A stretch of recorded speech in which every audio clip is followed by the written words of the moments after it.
بسم الله الرحمن الرحيم. نحمد الله تبارك وتعالى بجميع محامده، ونصلي ونسلم على صفوة خلقه سيدنا محمد وعلى آله الطيبين الطاهرين وصحابته الأكرمين ومن تبعهم بإحسان إلى يوم الدين. وبعد، حياكم الله أيها الأحبة الكرام على مائدة القرآن وفي طاعة الرحمن سبحانه جل وعلا، سائلا ربي عز وجل أن يجعلنا من الذين يستمعون القول فيتبعون أحسنه، أولئك الذين هداهم الله وأولئك هم أولو الألباب. أيها الأحبة الكرام، نحن الآن مع صفحة رقم 253 وما زلنا مع سورة الرعد. تبدأ الآيات الكريمة بقوله تبارك وتعالى: الذين آمنوا وعملوا الصالحات طوبى لهم وحسن مآب. نسأل الله عز وجل أن يجعلنا منهم. سياق الآيات تابعة هذه الآية للآية السابقة في قوله تبارك وتعالى: الذين آمنوا وتطمئن قلوبهم بذكر الله، ألا بذكر الله تطمئن القلوب. ثم قال جل وعلا: الذين آمنوا وعملوا الصالحات طوبى لهم وحسن مآب. يعني هؤلاء الذين آمنوا بالله وعملوا الأعمال الصالحة التي تقربهم إلى الله جل وعلا لهم عيش طيب في الآخرة، ولهم العاقبة الحسنة وهي الجنة. نسأل الله عز وجل الجنة وما قرب إليها من قول أو عمل. كذلك أرسلناك في أمة قد خلت من قبلها لتتلو عليهم الذي أوحينا إليك وهم يكفرون بالرحمن قل هو ربي لا إله إلا هو عليه توكلت وإليه متاب. يعني مثل هذا الإرسال الذي أرسلنا به الرسل السابقين إلى أممهم، أرسلناك أيها الرسول إلى أمتك لتقرأ عليهم القرآن الذي أوحيناه إليك. فهذا القرآن أيها الأحبة هو رسالة من الله عز وجل إلينا لنعمل بمحكمه ونؤمن بمتشابهه. ونحن هذا القرآن إما أن يكون حجة لنا أو حجة علينا، فكل منا يبحث في نفسه هل هو يعمل بما يعلم من كتاب الله تبارك وتعالى، أم هو القرآن بالنسبة له بقى مجرد تلاوة وخلاص. لا، لازم أننا نعمل بالقرآن. عندما تسمع الأمر من الله جل وعلا لا بد وأن تسارع إلى الائتمار بما أمر الله جل وعلا. تسمع النهي من الله جل وعلا تنتهي عما نهى الله تبارك وتعالى، لأن أنت لو ما عملتش كده هيبقى القرآن ده حجة عليك يوم القيامة مش لك. نسأل الله عز وجل العفو والعافية. فالله تبارك وتعالى يقول النبي صلى الله عليه وسلم في هذه الآية الكريمة: لتتلو عليهم الذي أوحينا إليك، يعني تقرأ عليهم القرآن الذي أوحيناه إليك، فهو كاف في الدلالة على صدقك لكل. لكن حال قومك أنهم يجحدون هذه الآية لأنهم يكفرون بالرحمن حيث يشركون معه غيره تبارك وتعالى. والسؤال هنا: لماذا اسم الرحمن هو الذي أتى في هذه الآية الكريمة وهم يكفرون بالرحمن؟ الله تبارك وتعالى هو المنعم وهو المتفضل وهو صاحب يعني كل خير على العباد سبحانه جل وعلا. ومع ذلك حتى هذا المشرك الذي يشرك بالله تبارك وتعالى هو يرزق من الله عز وجل. الرحمن معنى اسم الله تبارك وتعالى الرحمن يعني الذي يرزق المؤمن والكافر سبحانه جل وعلا. تخيل كافر وبيشتم ربنا وبيدعي ان هو له ولد سبحانه جل وعلا، ومع ذلك يرزقه الله تبارك وتعالى. أما اسم الله عز وجل الرحيم فهذا خاص بعباد الله عز وجل المؤمنين، وكان بالمؤمنين رؤوف رحيم سبحانه جل وعلا. إذن حال الناس أنهم يجحدون هذه الآية لأنهم يكفرون بالرحمن حيث يشركون معه غيره. قل لهم أيها الرسول: الرحمن الذي تشركون به غيره هو ربي الذي لا معبود بحق غيري عليه توكلت في جميع أموري وإليه توبتي. فالمؤمن دائما يتوكل على الله تبارك وتعالى. لذلك اسم الرحمن والرحيم هو سبحانه وتعالى رحمن في ذاته يتعامل مع جميع خلقه مؤمنا كان أو فاجرا بالرحمة.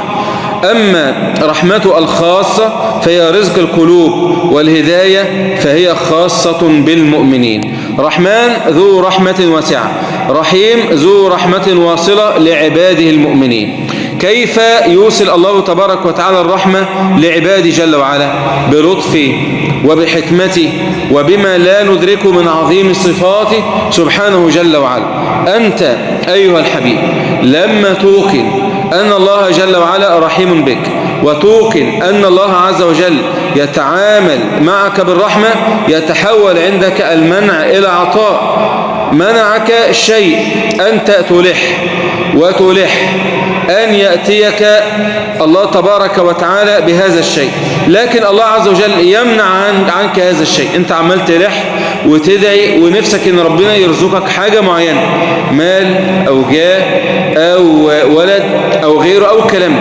الله تبارك وتعالى لحكمته ربما يمنع سبحانه جل وعلا. ليه؟ لأن ربما هذا الشيء يكون ضرر لك ويمنعك الله منه جل وعلا. لما يكون عندك ثقة بالله تبارك وتعالى وحسن ظن به جل وعلا أنه رحيم بك، تعلم أن المانع هو عين رحمته سبحانه وتعالى بك. ولذلك يقول الله تبارك وتعالى: ولو بسط الله الرزق لعباده لبغوا في الأرض ولكن ينزل بقدر ما يشاء إنه بعباده خبير بصير. تفهم الآية؟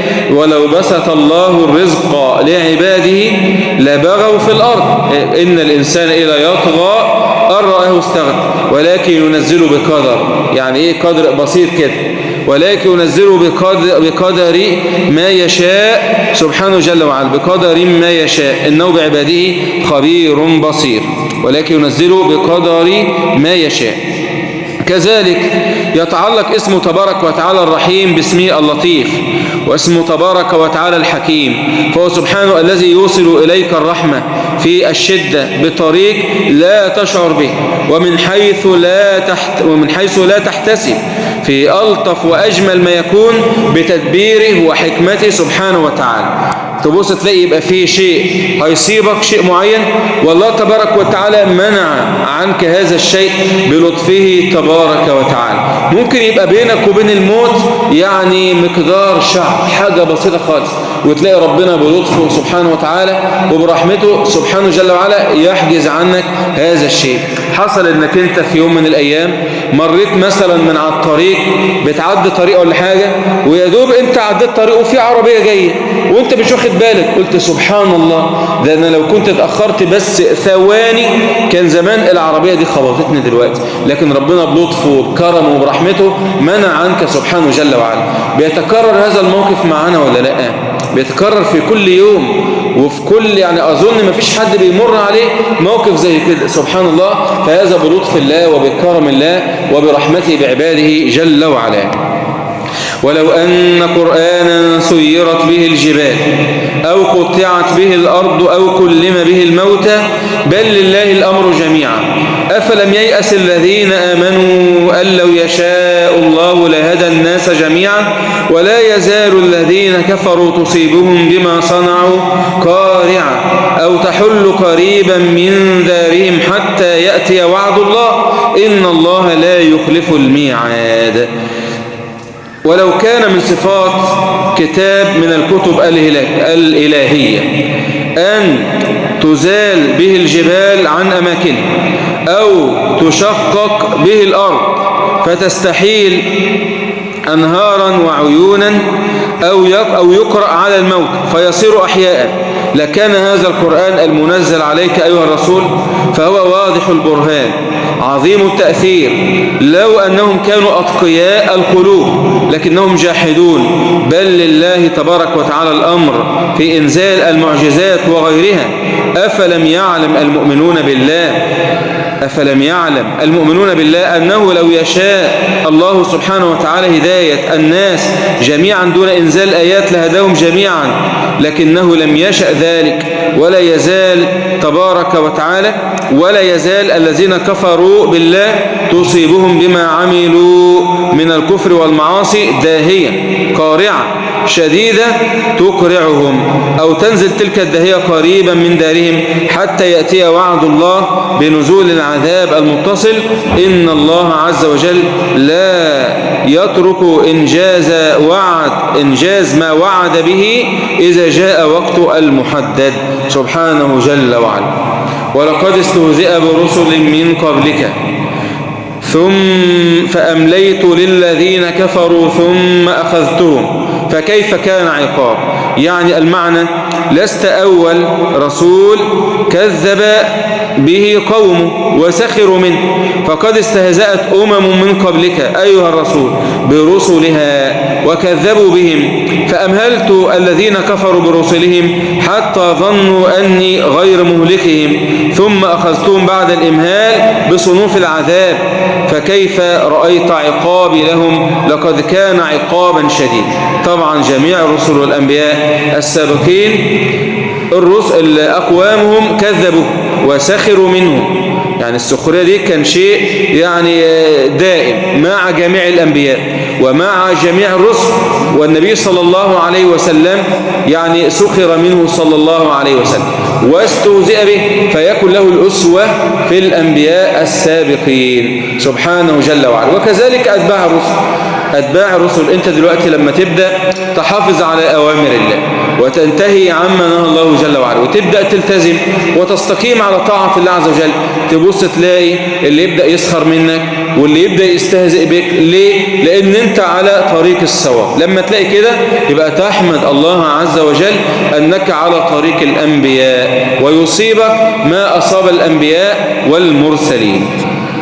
أفمن هو قائم على كل نفس بما كسبت وجعلوا لله شركاء قل سموهم أم تنبئونه بما لا يعلم في الأرض أم بظاهر من القول بل زين للذين كفروا مكرهم وصدوا عن السبيل ومن يضلل الله فما له من هاد. المعنى أفمن هو قائم بحفظ أرزاق جميع الخلق سبحانه جل وعلا رقيب على كل نفس بما كسبت من عمل فيجازيها على أعمالها أولى أن يعبد أم هذه الأصنام التي لا حق لها أن تعبد وقد جعلها الكفار شركاء لله تبارك وتعالى ظلما وزورا. قل لهم أيها الرسول سموا لنا الشركاء الذين عبدتموهم مع الله إن كنتم صادقين في دعواكم أم تخبرون الله عز وجل بما لا يعلم في الأرض من الشركاء أم تخبرونه بظاهر من القول لا حقيقة له بل حسن الشيطان للذين كفروا تدبيرهم السيء فكفروا بالله. دايما الشيطان بيزين للإنسان العمل بتاعه. كنا بنقرأ دلوقتي الحاج سيد بيقرأ في العشاء أفمن زين له سوء عمله فرآه حسن. الشيطان بيزين له العمل بتاعه شايف ان اللي هو بيعمله صواب ما بيعملش حاجة غلط.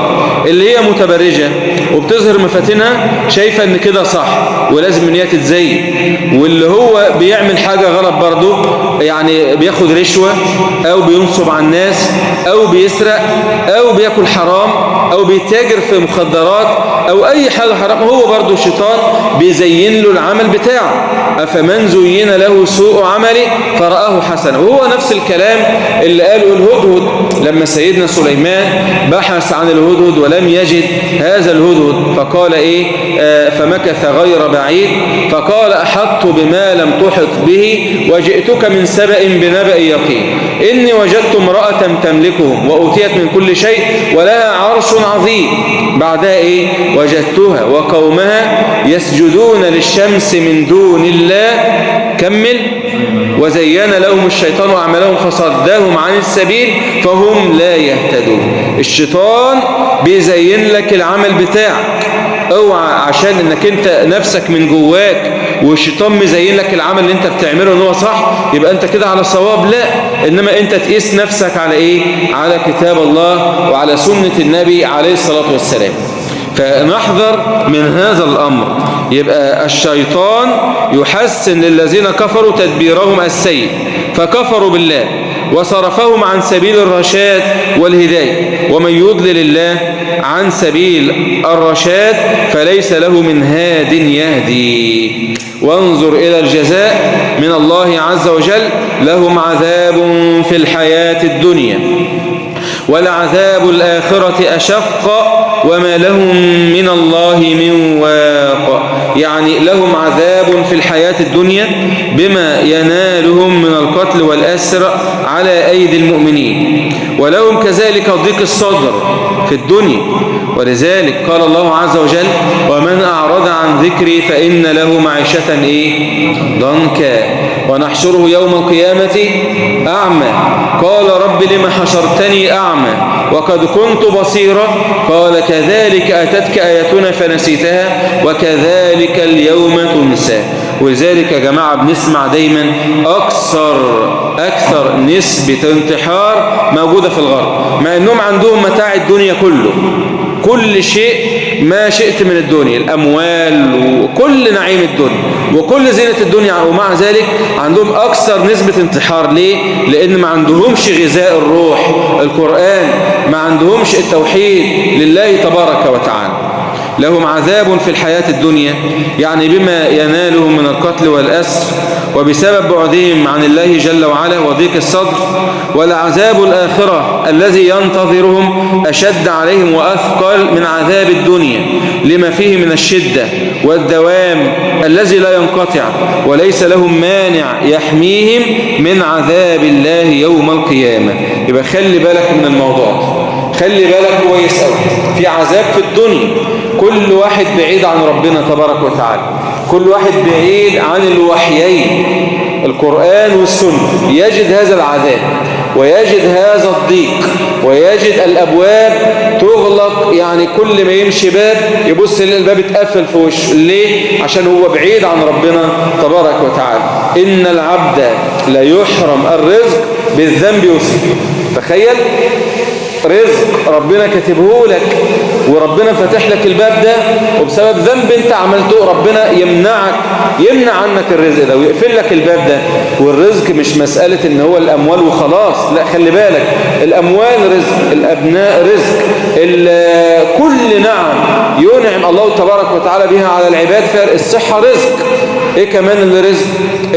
طاعة ربنا عز وجل رزق. ممكن ربنا موفقك انك انت تحضر مجلس علم، موفقك للذكر، موفقك للصلاة، فتلاقي بعد كده تتكاسل. ليه؟ بسبب ذنب انت عملته، فانت اتحرمت من الطاعة اللي انت كنت بتعملها دي.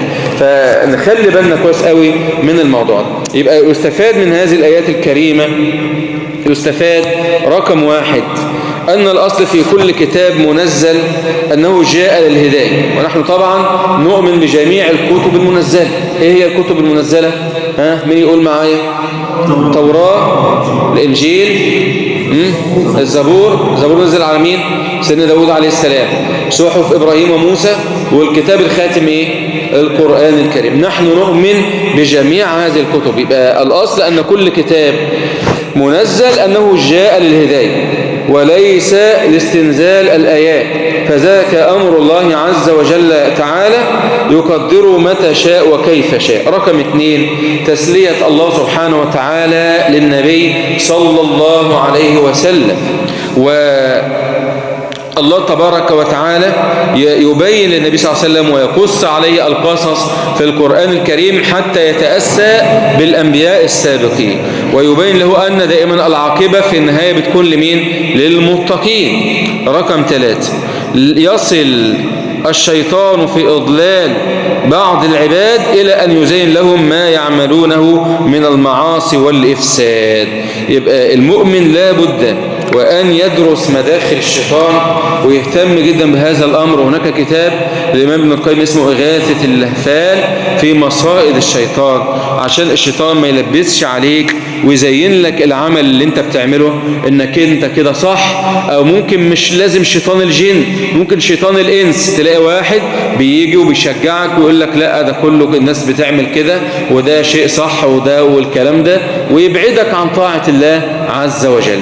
هذا والحمد لله رب العالمين. اللهم اجعل القرآن العظيم ربيع قلوبنا ونور صدورنا وجلاء أحزاننا وذهاب همومنا وغمومنا يا رب العالمين. اللهم اجعله لقلوبنا ضياء ولأبصارنا جلاء ولأسقامنا دواء ولذنوبنا ممحصة وعن النار مخلصة. اللهم ألبسنا به الحلل وأسكننا به الظلل واجعلنا به عند الجزاء من الفائزين وعند النعماء من الشاكرين وعند البلاء من الصابرين. اللهم لا تجعلنا ممن استهوته الشياطين وشغلته بالدنيا عن الدين فأصبح من النادمين وفي الآخرة من الخاسرين. اللهم اشف مرضانا ومرضى المسلمين، يا رب اشف مرضانا ومرضى المسلمين، يا رب اشف مرضانا ومرضى المسلمين، وارحم أمواتنا وأموات المسلمين، واغفر لنا وارحمنا إذا سرنا إلى ما صاروا إليه يا رب العالمين. بالمناسبة أيها الأحبة، انتقل إلى رحمة الله عز وجل صديق يعني لي ومن أهل القرآن وممن يقرأ القرآن بالقراءات العشر عن عمر